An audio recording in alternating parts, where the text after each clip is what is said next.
As a leader, it's crucial to make objective and unbiased decisions where possible. However, our brains are wired to make decisions based on certain biases.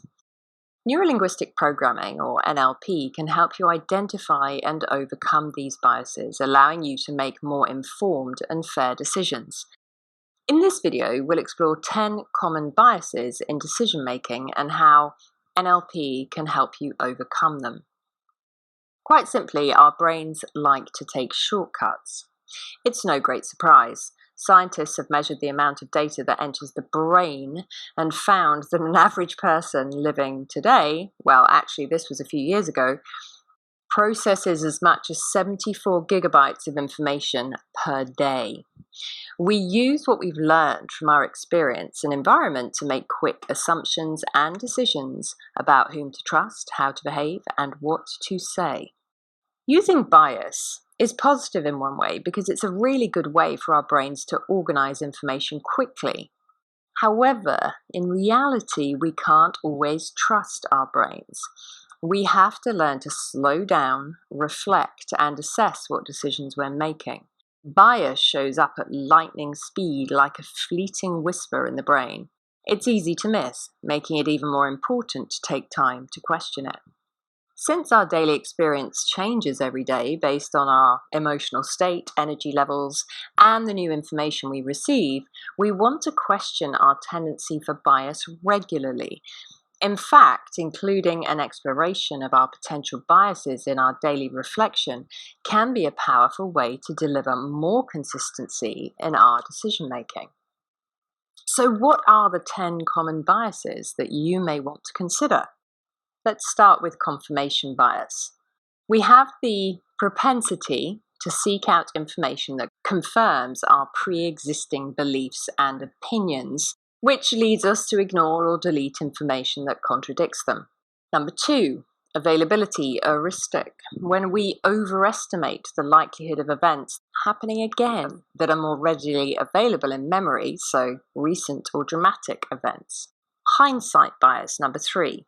The tendency to believe after an event has occurred that we would have predicted it or expected it to happen, even if we did not actually make that prediction beforehand. Number 4, anchoring bias. When we rely too heavily on the first piece of information we receive when making a decision or judgment, even if it is not necessarily the most relevant or accurate. Number 5, self-serving bias. When we attribute our successes to internal factors such as our own skills or abilities, while attributing our failures to external factors, such as bad luck or other people's actions. Number 6, stereotyping. When we make assumptions or judgments about individuals or groups based on their membership in a particular category or social group. Number 7, in-group bias. We like people like us. This is when we favour individuals or groups who are similar to ourselves or who belong to the same social group or category as us. Out-group bias. This is triggered by fear of the unknown or our basic survival triggers. We may hold negative attitudes or stereotypes towards individuals or groups who are different from us in culture, upbringing, or experience, or who belong to a different social group or category.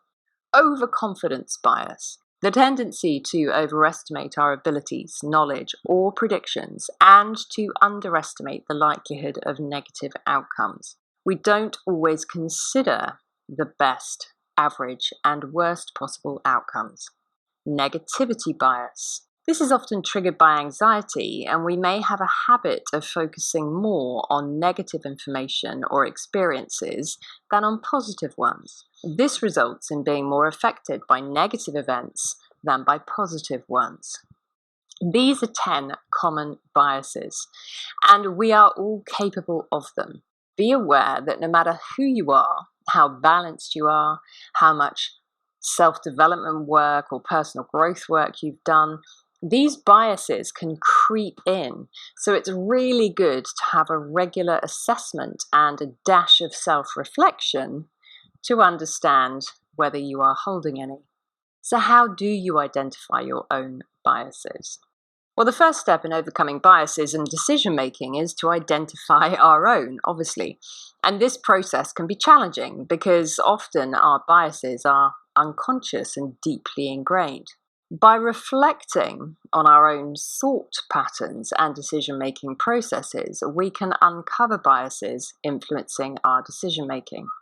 You can take it a step further by working with a coach or mentor who can identify limitations in your speech that may indicate bias. By probing your statements with appropriate questions, a coach can guide you to notice any assumptions or biases that may lie deep in your unconscious mind or core values. Another helpful approach is to journal your thoughts and decisions and review these regularly to look for patterns or biases. Beyond that, you can also seek feedback from trusted colleagues or mentors to gain a different perspective on your decision making. As you identify patterns or common biases, you can take steps to overcome them and make decisions from an expanded awareness. With NLP, we're expanding the partial view. NLP is a technique that helps us understand how our thoughts, emotions, and behaviors are interconnected. It involves using language and communication to explore and reprogram the mind, giving us the choice to overcome negative patterns of thinking and behavior. One of the major benefits of the questioning process of NLP language is that it allows you to remove yourself from the associated position and perceive your life in specific situations from a dissociated perspective. This viewpoint opens our eyes to how we may limit opportunities and choices with a partial view. We can then take action based on an expanded perspective. By using NLP techniques to challenge your biases, you can become a more effective and objective leader, making better decisions for yourself and your team. So, how do we use NLP techniques to challenge our biases? The most insightful NLP language technique to identify and manage bias is reframing. This involves looking at a situation using a different perspective to gain new insights and possibilities. Let's practice first with an example of a statement and a subsequent probing of that sentence. These people are introverts and they've never had leadership training. As a result, they can't be expected to have the desire or the skills to manage people effectively or in a way that will support the growth of the company. So let's explore this statement and what it is in here that we can actually question. Let's start with these people.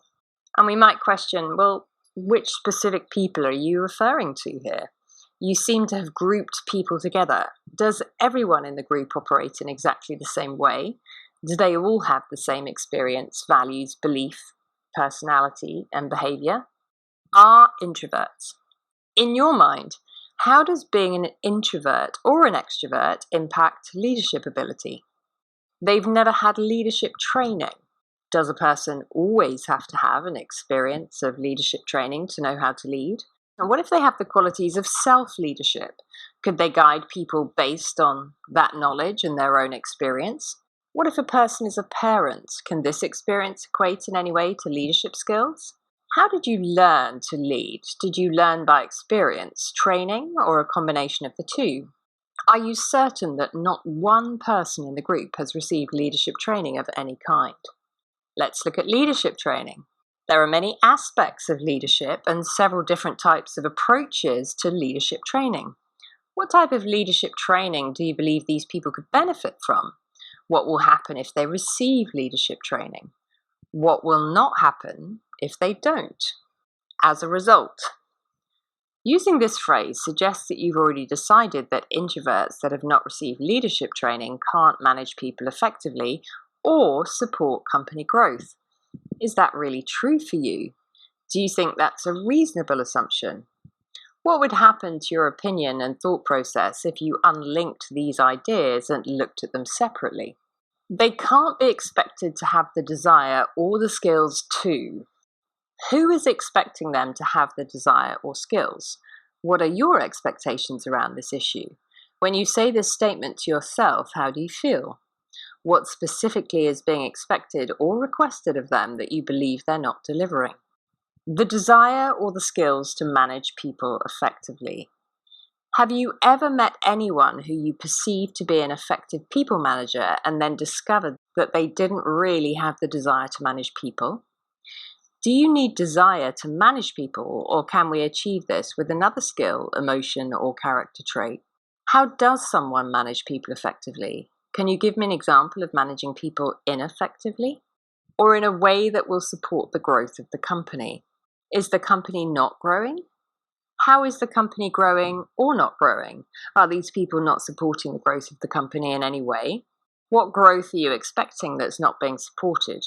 What's missing in this situation in your mind? Do people have to have leadership skills to support the growth of the company?